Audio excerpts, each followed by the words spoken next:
आप देख रहे हैं कहानी कुर्सी की। संसद के अंदर जो चूक हुई, लोकसभा में उपद्रवी घुसे, स्मोक बॉम्ब फोड़ा, उसके बाद आपने कल दिन भर देखा कैसी अफरा तफरी पूरे संसद भवन के अंदर फैली रही। और आज भी लगभग वैसे ही आपको दृश्य देखने को मिल रहे हैं। आज कुछ ऐसी हरकत तो कोई नहीं कर रहा, लेकिन विपक्ष की मांग है जोरदार कि इस पर सरकार का जवाब आना चाहिए। सरकार को संसद के सामने बताना चाहिए कि इतनी बड़ी चूक कैसे हुई है। ये सांसद के विजिटर पास पर ये आए थे अंदर, ये दोनों उपद्रवी, इनको पास कैसे मिल गया था। दूसरी ओर सरकार की तरफ से तो नहीं, लेकिन पार्टी की तरफ से, बीजेपी की तरफ से ये जरूर कहने का प्रयास किया जा रहा है कि ये सारे के सारे उपद्रवी कहीं ना कहीं उसी मानसिकता से ग्रसित थे जो विचारधारा विपक्ष फैलाता है, जो बातें विपक्ष करता है, वही इनके नारों में दिखाई देती है, वही इनकी हरकत के अंदर दिखाई देती है। अब कुछ सोशल मीडिया पोस्ट ये नीलम, सागर, इन लोगों के अब सामने आ चुके हैं जिन्होंने हरकत की, और ये साफ है कि सब एक दूसरे को पहले से जानते थे, एक दूसरे से वेल कनेक्टेड थे, ये बात किया करते थे एक दूसरे से। इन्होंने प्लान किया और उसके बाद एक जगह आकर के रुके और फिर वहां पर इन्होंने आपस में जिम्मेदारियां बांटी कि कौन लोग अंदर जाएंगे, कौन बाहर स्मोक बॉम्ब फोड़ेंगे, कौन वीडियो बनाएगा। ये सब कुछ इन्होंने बिल्कुल सुनियोजित तरीके से किया। और अब इनकी सोशल मीडिया पोस्ट अगर आप देखेंगे तो उससे एक चीज स्पष्ट जाहिर होती है कि ये लोग ऐसा लगता है जैसे प्रधानमंत्री का एक शब्द इस्तेमाल करते हुए उन्होंने कहा था आंदोलन जीवी। तो आंदोलन जीवी से मतलब यह कहने का कि जो हमेशा एक्टिविस्ट के मोड में रहते हैं, कुछ इस किस्म के व्यक्ति हैं ये। अब ये कुछ आपराधिक मानसिकता वाले अगर थे, अगर कोई आपराधिक पृष्ठभूमि जो भी है तो अभी सामने नहीं आई, हो सकता है पुलिस की जांच में वो सामने आ जाए तो फिर अलग तरीके से इनके बारे में बात होगी। लेकिन फिलहाल किसान आंदोलन में इनका जाना ये साफ दिखाई दे रहा है। कहीं कभी जंतर मंतर पर बैठे ये लोग जो हैं दिखाई दे जाते हैं। एक वीडियो नीलम का जो है वो बहुत चल रहा है, इसमें बीजेपी ने उसको शेयर किया है। लगता है शायद हरियाणा में विधानसभा का चुनाव हुए थे उस वक्त का वो वीडियो होगा, जिसमें वो कह रही है कि बीजेपी बड़ी क्रूर पार्टी है, इसको तो नहीं दोबारा आने देना है, हम INLD को ले आएंगे या हम कांग्रेस पार्टी को ले आएंगे, वो ऐसे नहीं है। तो बीजेपी ये कह रही है तो कांग्रेस के लिए वोट मांग रही थी, हम पर कैसे इल्जाम लगा सकती है कांग्रेस पार्टी की ये चूक हो गई। और उनका कहना है कि ये तो इन लोगों से प्रेरित लोग थे जिन्होंने इतनी बड़ी हिमाकत कर दी है, जिसको आतंकी हमले के समान माना जा रहा है। बहरहाल तो ये सारी बातें जो हैं अभी भी लगातार चल रही है। एक अपडेट और मैं आपको दे दूं कि इस पूरे मामले में कुछ संगठनों ने इन लोगों का समर्थन भी कर दिया है। हरियाणा की चूंकि ये रहने वाली महिला है और इसके समर्थन में कुछ संगठन खड़े हो गए, सो कॉल्ड कुछ किसान संगठन खड़े हो गए। हालांकि बड़े संगठनों ने अपने आप को इससे अलग कर लिया है। राकेश टिकैत का जो भारतीय किसान यूनियन है, उन्होंने खुद ही बिल्कुल कल स्पष्ट तौर पर कहा कि हमारा इससे कोई लेना देना नहीं है। लेकिन ऐसी हरकत को भी अगर देश के अंदर समर्थन मिलेगा तो फिर क्या कहेंगे हर्षवर्धन जी? नहीं, सबसे पहले तो सौरभ जी, दो महत्वपूर्ण बातें जिसकी चर्चा हम लोग लगातार कर रहे हैं, इसमें कहीं कोई संदेह नहीं होना चाहिए। ये हम लोग पॉलिटिकल लड़ाई वाली बात, देश के खिलाफ साजिश की बात वो करेंगे और वो होना भी चाहिए। लेकिन ये जब हम कह रहे हैं कि आतंकवादी हमले जैसा है तो देश की सरकार की जवाबदेही बनती है। और रक्षा मंत्री जी ने बोला, लोकसभा अध्यक्ष ने बोला, लेकिन ये मसला ऐसा है कि गृह मंत्री अमित शाह को आकर सदन में हर हाल में जवाब देना चाहिए। ये राष्ट्रीय सुरक्षा का मसला है, ये मजाक नहीं है, ये संवेदनशील मसला है। और अगर हम इसे यहां तक मान लें कि इसको कांग्रेस विचारधारा या लेफ्ट विचारधारा या किसान संगठन या नागरिकता कानून विरोधी या कोई भी इसमें शामिल था, तो भी सरकार की ही तो जवाबदेही है ना, हमने किसको चुन के भेजा। और यहां एक और बड़ा सवाल उठता है कि क्या जो लोग इनको, कोई कह देता है भगत सिंह, कोई कह देता है कोई और, कोई स्वतंत्रता सेनानी बताता है। आज के समय में हमारी अपनी चुनी हुई सरकार को अंग्रेजों की सरकार बताने की कोशिश करना, हमारे अपने लोगों के वोट से, बहुमत के वोट से चुनी हुई सरकार को इस तरह से उसके खिलाफ बम चलाने की बात करना या संसद में कूद जाने की बात को न्यायोचित ठहराना, यह भी उसी आतंकवादी मनोवृत्ति को, उसी को आगे बढ़ाने की है। इसकी भी निंदा जमकर की जानी चाहिए। आपको है, आप चुनाव लड़िए। क्या रेवंत रेड्डी मुख्यमंत्री बन गए तो कल को उनके खिलाफ कोई कहेगा कि यह सरकार अंग्रेज सरकार हो गई? क्या अरविंद केजरीवाल यहां मुख्यमंत्री हैं तो हम कहेंगे कि नहीं, ये दूसरी सरकार है, इसके खिलाफ सशस्त्र विद्रोह कर देना चाहिए? ये नक्सली मानसिकता है, ये देश विरोधी मानसिकता है। इसके खिलाफ जितनी निंदा करनी चाहिए वो करना चाहिए और कानूनी दायरे में कार्रवाई भी होनी चाहिए। जैसे हम पहले कह रहे थे ना कि विपक्ष भी ऐसा लगता है कि दोनों हाथों में लड्डू लेकर चलना चाहता है, ऐसा लेकिन हो नहीं सकता। एक तरफ वो कह रहे हैं सुरक्षा में सेंध है, सरकार की जवाबदेही है, सरकार काम विफल रही। दूसरी ओर वो ये भी कहना चाहते हैं कि देखिए ये तो नाराजगी है लोगों की, युवाओं के मन की नाराजगी है। संजय राउत का एक स्टेटमेंट है, वो हम आपको सुनाएंगे, जब तैयार हो जाए तो हम आपको दिखाते हैं संजय राउत का बयान। संजय राउत ने भी दोनों बातें कही कि भाई ये तो जो बेरोजगारी की हालत है देश के अंदर, उससे युवाओं के मन में इतनी निराशा आ चुकी है, उस वजह से ये हुआ और ये जिम्मेदारी है सरकार की। सुनिए संजय राउत को। हमको कहा गया था ये नया सदन बना ये कि फुल प्रूफ सिक्योरिटी अरेंजमेंट है, परिंदा भी अंदर नहीं घुस सकता, परिंदा भी पैर नहीं मार सकता, इस प्रकार से सुरक्षा व्यवस्था है। कल हमने क्या देखा, 2-4 लड़के घुस गए। मैं उनको टेररिस्ट नहीं कहूँगा, लेकिन अपने मार्ग से भूले भटके हुए लड़के हैं, इस देश के नागरिक है, बच्चे हैं, बेरोजगार है, महंगाई बेरोजगारी के बारे में नारे देते हुए अंदर चले गए। मुझे लगता है ये ठीक नहीं है। इस देश के युवाओं की दिशा बदल रही है, वो निराश है, विफलता से निराश है, उसके लिए सरकार जिम्मेदार है। तो ये युवा है, बेरोजगार युवा है, महंगाई है, उसके ऊपर कौन अपनी आवाज़ उठाएगा? सरकार क्या कर सकते है उसमें? तो ये विफलता आती है लोगों के मन में। अब आप देखिए, संजय राउत ने और खुलकर वही बातें कह दी हैं, दोनों बातें। चूक भी हो गई, सरकार की जिम्मेदारी है, ये निराश है, भूले भटके लोग हैं, बेरोजगारी की वजह से हताश हो गए थे, ये भी सरकार की जिम्मेदारी है। आरती जी, देखिए, मुझे लगता है कि विपक्ष में वही बीमारी लगी है जो अमेरिका के राजनीति में हो गई है। वोकिज्म की बीमारी लग गई है सबको यहाँ पे, कि जो भी एनार्की कर रहा है, जो भी लॉ एंड ऑर्डर तोड़ रहा है, जो कॉन्स्टिट्यूशन को नहीं मानता, जो चुने हुए विधायकों या सांसदों को नहीं मानता, जो संसद को नहीं मानता, उन सबको ये जस्टिफाई करते हैं, सबको डिफेंड कर रहे हैं।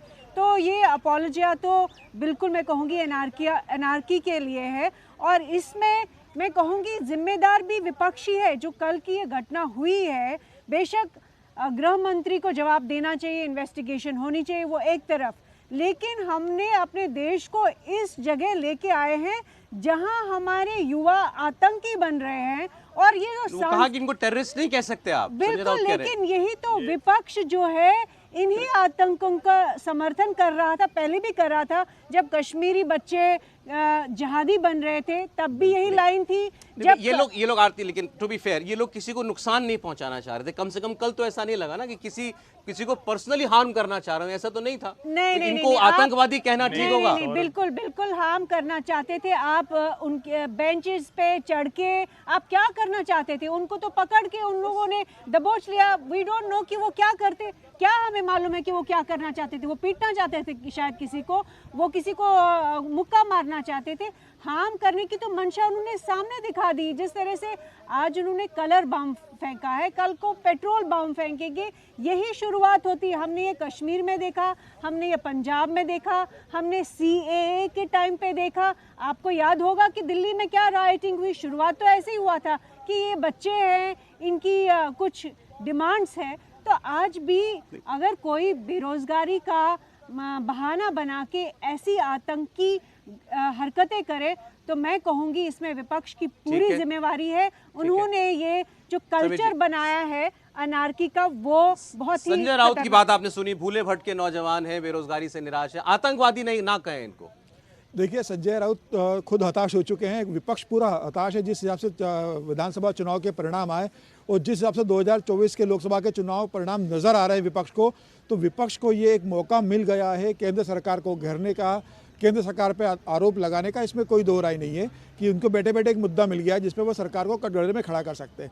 लेकिन मेरा ये कहना है कि देखिए, जो आरोपी थे वो गिरफ्तार हो गए, उनके ऊपर स्पेशल सेल ने UPA लगा दिया है। अब जांच होगी, सारी कड़ियाँ जोड़ी जाएगी। ये देखना जांच एजेंसी का काम है कि वो आतंकवादी गतिविधियों में लिप्त किसी संगठन से जुड़े हुए थे, क्या उन्हें किसी आतंकवादी घटना के लिए तैयार किया जा रहा था, क्या कि उनके दिमाग में ऐसी कोई घटना चल रही थी कि आज हम सिर्फ कलर फेंकेंगे, उसके बाद कोई दूसरा ग्रुप आकर आतंकवादी हमला उस चीज़ में देगा। जांच एजेंसी जांच कर रही है और जांच के बाद ये सामने आएगा कि ये सिर्फ एक किसी अपना प्रदर्शन करने आए थे या इसके पीछे किसी बड़े NGO का, किसी फॉरेन फंडिंग से किसी संस्था का, किसी आतंकवादी संगठन का, उस मानसिकता के लोगों के साथ जुड़े हुए। जांच के अंदर निश्चित रूप सामने आएगा। लेकिन मुझे ये कहना है इस मामले में लेकिन मुझे इस मामले में कहना है कि विपक्ष को इस मामले में इस घटना की जितनी निंदा की जाए करना चाहिए। विपक्ष के नेता लोकसभा के अंदर अगर अधीर रंजन चौधरी है तो उनका आधिकारिक लाइन कांग्रेस की आधिकारिक लाइन होती है। मुझे लग रहा है कांग्रेस को खुलकर कहना चाहिए कि इस तरह की घटनाएं, ये आतंकवादी दोनों तरह की बातें नहीं करनी चाहिए। हाँ, स्पष्ट कांग्रेस को बोलना चाहिए कि गतिविधियां आतंकवादी गतिविधियां हैं और हम सरकार के साथ संजय राउत की बात पर सौरभ जी, मैं बस यही कह रहा हूं, देखिए बार बार जिस तरह से तुलना होती है ना, हम कई बार कहते हैं कि भाई कौन ये कर रहा है। अगर कोई सामान्य कार्यकर्ता कोई सोशल मीडिया पर कोई ऐसे बोले तो समझ में आता है, लेकिन अगर कांग्रेस पार्टी के बड़े नेता, सदन के नेता और अब संजय राउत जैसे नेता, देखिए वो किस तरह से कह रहे हैं। वो कह रहे हैं लोगों को बेरोजगारी का गुस्सा था इसलिए वहां चले गए, और मैं उनको आतंकवादी नहीं कहूंगा। और एक शब्द जो उन्होंने इस्तेमाल किया, भूले हुए भूले भटके नौजवान। इस देश को भूले भटके नौजवान ने जितना परेशान किया, जितना दर्द दिया, जितने जख्म दिए हैं, उतना किसी ने नहीं दिया है। और इस देश ने उससे एक तरह से कहें कि लड़कर उससे मुक्ति पाई है। हम कश्मीर के आतंकवाद से मुक्त हो रहे हैं, हम पूर्वोत्तर के आतंकवाद से मुक्त हो रहे हैं, हम देश में नक्सली जिले धीरे धीरे खत्म करते जा रहे हैं। और आपको याद होगा जब पत्थरबाजी होती थी तो कहा जाता था कि एक पत्थरबाजी से शुरुआत होती है, दूसरा जब किसी आतंकवादी का जनाजा निकलता है उसमें जो लोग शामिल होते हैं। इस सरकार ने ये दोनों बंद करा दिया। आज मुसलमान नौजवान, उसने तो बंदूक उठा रखी है ना। ना मैं बता रहा हूं ना, इसीलिए उसने बंदूक नहीं उठाई थी, उसने पहले पत्थर उठाया था। वो पहले आतंकवादी के जनाजे में शामिल हुआ था। उसने पहले कहा कि हम इसके साथ खड़े हैं, आई सपोर्ट, क्या नाम था उसका, बुरहान वानी, वो चलाया था हैशटैग। और जब ये सब कर लिया उसके बाद वो आतंकवादी बनता। मैं फिर से कह रहा हूं, देश के नौजवानों को उस राह में मत ढकेलिए। ये हो सकता है किसी समय गुस्से में हो, किसी को एक छोटी सी नौकरी नहीं मिलती है, अपनी जहां काम कर रहा होता है अपने बॉस से नाराज हो जाता है, अपने घर में अपने माँ बाप से नाराज होता है। जाने कितने बच्चे हाई स्कूल इंटर की परीक्षा परिणाम अपने अनुरूप नहीं आने पर आत्महत्या कर लेते हैं, किसी को मार देते हैं। कोई किसी का प्रेम नहीं मिलता है तो कोई किसी की हत्या कर देता है। कोई उस सब को आप सरकार के खिलाफ गुस्से से जोड़ेंगे?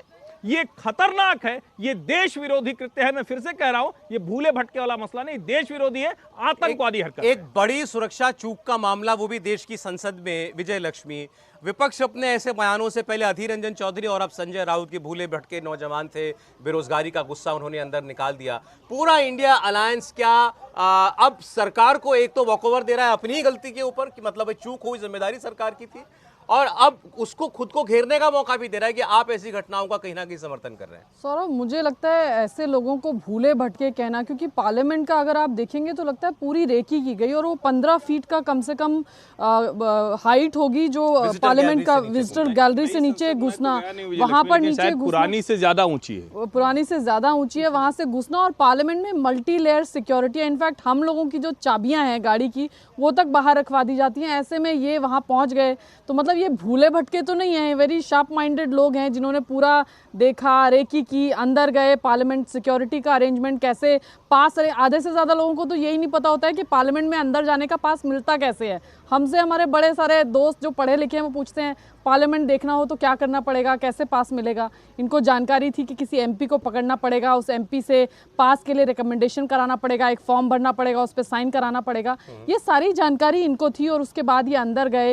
ये मल्टी लेयर्ड पूरी सिक्योरिटी को जो है ये अंदर कैसे पहुंच गए, क्योंकि बहुत फ्रिस्किंग जो है अलग अलग लेवल पर पार्लियामेंट के अंदर होती है। जूते में ये लगाकर कैनिस्टर अंदर पहुंच गए। ये तो एक बहुत बड़ा लैप्स मैं कहूँगी कि सिक्योरिटी का पार्लियामेंट की है कि ये सब लोग, दोनों लोग अंदर पहुंच गए और फिर वहां पर जाकर भूले भटके नौजवान नहीं कह सकते, आप ये कहना चाहते। मेरा सवाल आपसे ये था, ये इंडिया अलायंस के नेता जो बातें कह रहे हैं, मतलब अब तो आप कहेंगे ना कि एक कांग्रेस के नेता ने बोला, शिवसेना उद्धव के नेता ने बोला, अभी अपने खुद मौका दे रहे हैं बीजेपी को कि आइए हमें घेरिए, आइए हमारे देश की सुरक्षा के लिए हम लोग जो हैं सीरियस नहीं है, आरोप हम पर लगाइए। तो अब यहाँ पर डिबेट जो है सौरभ वो शिफ्ट हो जाएगी गृह मंत्री के जवाब से या सिक्योरिटी लैब से कि ये जो विपक्ष है ये देशद्रोहियों के साथ खड़ा है या जिनको अब आतंकी करार दिया जा रहा है उनके साथ खड़ा हुआ है। तो यहाँ पर डिबेट जो है वो शिफ्ट हो जाएगी। मुझे नहीं पता कि क्या रणनीति है विपक्ष की, क्योंकि जो तरीका इन लोगों ने अपनाया उसको भूले भटके वाला तरीका कहना तो मुझे लगता है कहीं से भी जायज नहीं है। नजर आ नहीं रही इसमें। डीएमके ने जो चाहे बयान दिए, आप उनको रोक नहीं पाए लगातार। फिर पार्लियामेंट के अंदर डीएमके के आदमी ने वैसा स्टेटमेंट दे दिया। अब इसी किस्म की बातें कांग्रेस का नेता भी कर रहा है, शिवसेना का नेता भी कर रहा है। समीर जी, निश्चित रूप से देखिए, विपक्ष को तो मौका मिल गया राजनीति करने का, इसके अंदर सरकार को कटघरे में खड़े करने का और सरकार पे आरोप लगाने का। लेकिन ये विपक्ष बूझ रहा है कि वो सरकार को घेरने करने के आरोप में उन हाथों को मजबूत करने की कोशिश कर रहा है जो देश के लोकतंत्र को नष्ट करना चाहते हैं, जो संसद भवन पर फिर से हमला करने का ख्वाब देख रहे हैं, जो देश में अस्थिरता लाना चाहते हैं, वह उनके आवाज़ को आवाज़ देना चाहते हैं। अब देखिए कल लोकसभा में शायद ये निर्णय ले लिया गया है कि जो दर्शक दीर्घा वहाँ पर ग्लास लगा दिया जाएगा जिससे कोई वहाँ पर कूद न सके। तो मुझे लगा है कि अब सरकार इस घटना के बाद कई तरह के कदम उठाएगी कि जिससे भविष्य में इस तरह की घटना ना घटे, लेकिन विपक्ष से बार बार इस बात का मतलब आग्रह करना चाहिए कि इसमें वो इस तरह के बयान न दे। तो सरकार देखिए अपनी तरफ से जो भी अब इंतजाम होंगे उसको दुरुस्त किया जाएगा, सुरक्षा को, तो ठीक है। लेकिन अगर ऐसी वारदात पर भी आप देश के सांसद जो हैं एक आवाज में नहीं बात कर सकते, पार्टियां एक आवाज में बात नहीं कर सकती, फिर तो आप क्या ही उनसे उम्मीद करेंगे किसी और मुद्दे पर एकजुट होंगे? आरती सौरभ, बहुत अच्छा सवाल किया। एक्चुअली एक ही क्षण में जब विपक्ष और सरकार जो है एकजुट हुई, वो कल की घटना थी जब उन्होंने दबोच लिया उस लड़के को और दोनों मिलके उसकी पिटाई की। मैं आपको अच्छा पॉइंट आपने याद दिलाया, इसकी भी आलोचना कुछ लोग कर रहे हैं, आप बोलिए पहले। हाँ, तो वो उस टाइम पे इसलिए इकट्ठे हो गए क्योंकि सबको जान पे बनाई। तो अपने अपने घरों में, अपने अच्छे ऑफिसेज में, जहाँ पे वो सुरक्षित फील कर रहे हैं, वहाँ पे विपक्ष जो है राजनीति करना शुरू कर देता है। संजय राउत जी ने अपने अच्छे शानदार ऑफिस में दे दिया बयान, अधीर रंजन चौधरी ने, अब चूंकि वो सुरक्षित है, अब दे दिया जवाब कि ये तो सारा गुस्सा जो है, देश का गुस्सा संसद के अंदर आ गया। लेकिन अगर देखा जाए तो हज़ारों लड़के, हज़ारों लड़कियाँ क्यों नहीं है सड़कों पे? अगर इतना आक्रोश है, इतना गुस्सा है, तो क्यों नहीं वो प्रदर्शन कर रहे हैं? ये वही मैं कहूँगी फॉर्मूला है, वही टेम्पलेट है जो हम पिछले 33 साल से भी ज़्यादा देख रहे हैं। लगातार कांग्रेस की, लेफ्ट की जो मानसिकता है कि जहाँ पे भी एनार्की हो रही है उनको पूरा कवर फायर देना, और उसकी वजह से उनको लगता है कि वो बहुत बड़े लेवल की राजनीति कर रहे हैं, उससे पावर में आएंगे। लेकिन ऐसा कुछ होने वाला नहीं है। लोग इस सब से तंग आ चुके हैं। लोगों को एनार्की पसंद नहीं है इस देश में। बार बार ये प्रमाण इसका दिया गया है। CAA के टाइम पे, फार्म प्रोटेस्ट के टाइम पे, वो लाल किला पे जिन्होंने खालिस्तान का झंडा चढ़ाया, वो सब जो है वो ये देश पसंद नहीं करता। लेकिन ये जो राजनेता है इसी अनार्की को बार बार, क्योंकि इनको अपनी राजनीति करनी है, तो मुझे नहीं लगता इसका कोई समर्थन देश में है। विजयलक्ष्मी, सौरभ, विपक्ष जो है और सरकार जो है हमेशा नेशनल सिक्योरिटी को एक बड़ा मुद्दा बनाती है। हमेशा अचीवमेंट के तौर पर नरेंद्र मोदी सरकार कहती है कि नेशनल सिक्योरिटी, इंटरनल सिक्योरिटी पे बहुत काम किया। अब विपक्ष जब अपने ही इशू को यहाँ पर, जब उनको एक मौका मिला कि वो सरकार को सिक्योरिटी के एक इशू पर घेर सकते थे, वहाँ से गोल पोस्ट चेंज करके यहाँ पर इनको सपोर्ट करना जिन्होंने इस काम को किया, मुझे लगता है विपक्ष अपने मुद्दे से ही यहाँ पर भटकता हुआ नजर आ रहा है। देखिए, जब भी विपक्ष को सरकार के साथ नेशनल सिक्योरिटी पे खड़ा होना चाहिए था, विपक्ष ने हमेशा अलग लाइन ली है। चीन का मामला हो तो विपक्ष ने सेना से सवाल पूछे, एयर स्ट्राइक हो तो सरकार से सवाल पूछे, आर्टिकल 370 खत्म करने का मामला हो तो उसमें उन्होंने प्रश्न खड़े। मुझे लग रहा है विपक्ष लगातार उस मामले में उन ताकतों के आवाज़ को भारत के अंदर बुलंद करता है जो देश को तोड़ना चाहते हैं। विपक्ष को ये सीखना चाहिए कि देश एक राष्ट्रवादी सरकार है। इंटरनल सिक्योरिटी और एक्सटर्नल सिक्योरिटी सुरक्षा पे अगर जो भारत सरकार काम कर रही है तो सरकार के साथ मिलकर कदम से कदम चलाए। आपके राजनीतिक मतभेद हो सकते हैं, आप उस मतभेद पर आप चर्चा करो, लेकिन जहाँ देश की सुरक्षा का बात आता है, सरकार के साथ विपक्ष को खड़े रहना चाहिए।